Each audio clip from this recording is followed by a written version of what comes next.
What's going on is another edition of the NRW Checkpoint with myself, WebsterStyle, my man Brian Sapph. And last time we were here, we talked about Brian's top three games or favorite games from 2022. Here we are to talk about mine. My first game is one that, well, if you watch our programming, you can probably guess what games I'm going to talk about in my top three. But number three right now is High on Life. This is a newly released game. This is one that I have had absolute fun with over the past couple of weeks that it's been out. It's fun, it's engaging, and it's just funny. And the banter alone just keeps you engaged in this game. And the story is, again, not anything groundbreaking, but is one that keeps you involved. But really, it's the humor, it's the comedy, it's the writing. You continuously get hit, especially if you leave it on regular settings, with all the banter, the crazy things you can do. It's just such a really fun game to play. And just with what Squanched Games did, I think it's unique. And you probably heard us talking about it last episode or episode before, and I talked about the game, and that is one thing that I really love. Our producer QFP has a couple words on High on Life as well. Hey, Eldon, I can't wait to play this game. I don't know about you during the holiday season, but when you have that big old TV that's over to the side, right, while you're eating and you're doing all your things. I don't know if y'all put up like that YouTube Christmas log or something like that on your TV. Yeah. You know what I'm saying? Add to the environment. There was a High on Life Yuletide log that if you haven't seen it, I suggest checking it out. Hilarious, brother. And that game has me now. Well, that Yuletide log for High on Life now has me interested in even more so in the game beyond just your commentary as well. But as you're a High on Life fan, I would suggest totally checking that out. After you're done with this video, go check out the YouTube video for the High on Life Yuletide log. It's hilarious. I definitely will. That's dope. So that sounds really awesome. I can't wait to check that out. Now, one of the things I love with this game is the fact that it's on Game Pass, and really, much like all of Brian's were free to play, all of mine are ended up being on Game Pass. But let's check out the trailer for High on Life. It's crazy. When this game, I first seen the trailer for this, I was like, this is going to be fun. But Xbox exclusive. So we'll see in the future. Oh, let me tell you, I read up on this. This actually was first slated for Stadia. Oh, really? Yes. And when Stadia went kaput or started to go kaput, Xbox came in to fund the rest of it. That was genius. That was genius. Mm-hmm. See, we have these conversations about the back and forth between Xbox. Well, PlayStation being haters. That we'll just leave it at that. Mm-hmm. We have these conversations, and Xbox does things like this, and it's just like, Sony, you could be in the same boat. Fund you an indie company, indie game, and if exclusives are such a big deal to you, then fund them and stop crying about the things that are going over to Xbox if this merger succeeds. Exactly. Like I said, this game is just so fun. It looks really fun. So fun. Smooth as a voiceover. And the only reason I haven't touched it in a day or so is because since I'm not at home at the moment, I'm literally playing through Play, which is another reason why I absolutely love Game Pass. I just have my controller hooked up to my little fake mini Surface, and I'm playing it. And right now I've gotten to the first boss 9 Torg. Okay. And I wanna play on my TV at home when I get back home, because I need a bigger screen instead of this little tennis tablet really to play and get the full gist of it. So I'll pick it back up once I get home. But I've just had, like, every day I'm just sitting there on the kitchen counter and just my joystick and just playing. It's just such a fun game to play. It's ridiculous. Yeah, it looks fun. All the videos and clips I've seen and stuff you posted and just other gamers across the net, like, it looks, I'm very, very interested. So hopefully it'll come to PlayStation or at least Switch. I don't know. Maybe it might be too graphic for Switch. I keep telling you, it's only $1 for your first month, Brian. It's just $1. I got $1. I can do that. It's $1 for your first month of Game Pass. Hey, buy some Doritos or something. You get free upgrade. Right.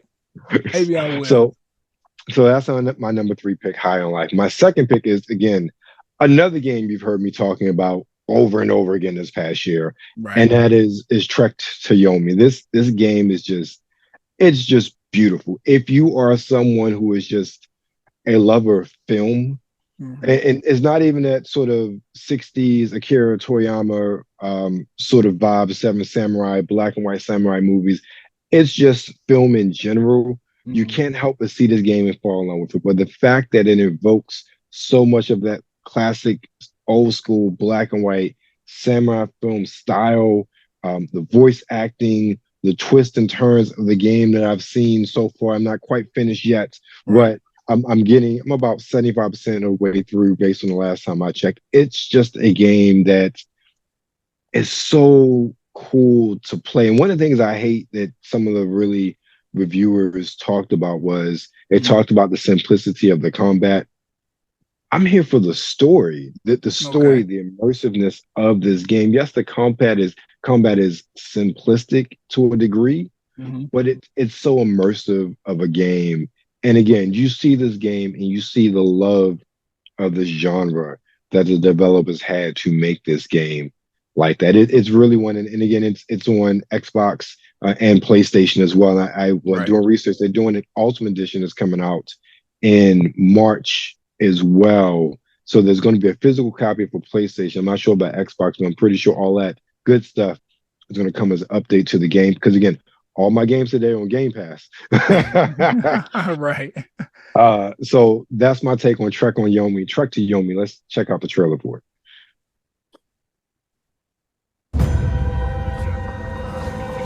I remember when we first, like when we were talking about this game coming out on the show, I was like, wow, this looks really, really dope. And it was the art style and how visually it just looks like playing one of these old movies.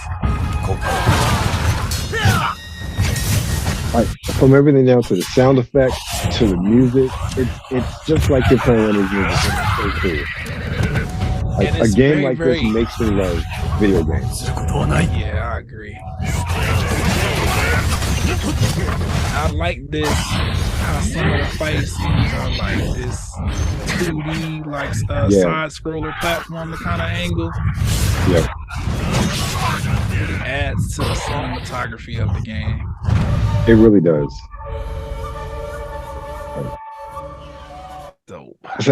I tell you guys, if you haven't played it, play this game. It's only $20, even if you don't have Game Pass. It's a $20 download. It is well worth your $20, like straight up. Yeah, and around this time of year with all the sales going on, I'm pretty discounts, sure definitely. Definitely discount somewhere. All right, my number one is another game that you should not be surprised about. And this is a game that Kuya P and I talked about quite a lot when it was coming out. Most definitely. I copped it as well. Taking us back to our middle school, younger school days, at least for Kuya P and I, because we're about the same age, but it's none other than Teenage Mutant Ninja Turtles Shredder's Revenge. This is a game that was this was a love letter. And this is what I loved about it most. Like the people who tribute games who developed this, they love that old school Turtles. They love that original arcade game, and then Turtles in Time and all of the Konami games came out. They love the series, and you can tell in this game. And the fact that it is so immersive, there's so many unlockables, there's so many Easter eggs from the series. It's so cool. And even more so, the arcade portion of it. And that it is something that is very much akin to the old school way you can just hop in and hop out of the online play is great. And then it's cross-play between all the systems as well, because it's on Switch, it's on Xbox, it's also on PlayStation. It is just really, really cool. Yeah. So Turtles, man. I remember y'all very excited about it. I played the demo. Haven't gotten the full game yet, but I was very, very interested in getting it after I played the demo. So that's definitely coming at some point. You know, $1 for Game Pass right now. What happened? $1 for Game Pass. $1 for Game Pass. Right. And Cloud Play. I need to just make the investment, man. I don't know.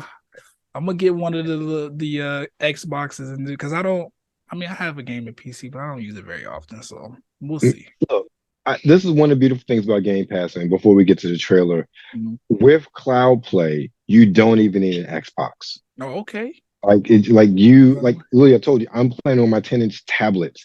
All I do is download the app, log in with my account, and I'm playing. If the game's available via Cloud Play, I just have my joystick plugged up to it via USB or USB-C, and I'm playing. And it is really, really great. Noted. Yep. So let's get into the trailer. Yeah, let's.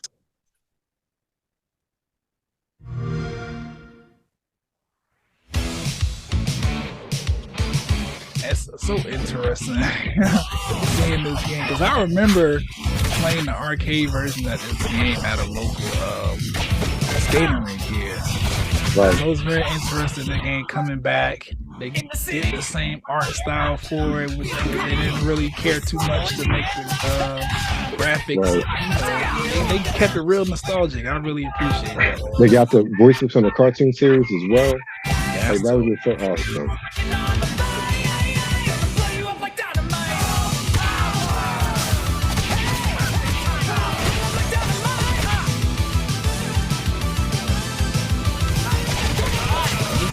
Definitely good old-fashioned just gaming, like playing through this story. It's not too much rigmarole behind it. Literally just fighting the bosses, moving along, doing things and I really enjoy, which I didn't get a chance to try yet, but I really enjoyed the fact that they put that online thing on here so you can like play with your friends. That was really dope. Oh yeah. That was awesome. I love that. We've popped in a couple times with just random people online to play, and it has been a very seamless experience. So I really enjoy that about the game. Not more so than anything, because really it's just a great Turtles game, and I think that's something we've been lacking for a number of years. And then we also got the Cowabunga collection that came out as well this year. So it's been Turtles fans are eating this year. Right, for a while, but we're definitely eating this year.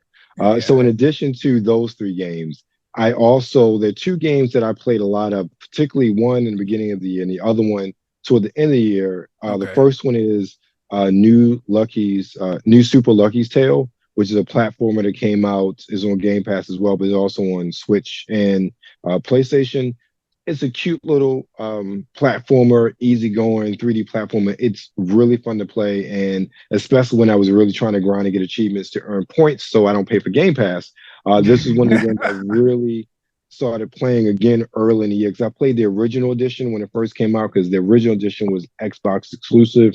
And then they added content to it, and then they released it for multiple platforms, and the original edition was then updated on Xbox Game Pass. So I played that a lot. And then finally, I've always been a big trivia head, so I finally broke down and purchased Jeopardy because they had it for like $4.99 on one of the sales. I'm like, I'm buying it. So I've been playing a lot of Jeopardy as well. So those are my top 3 that released in 2022.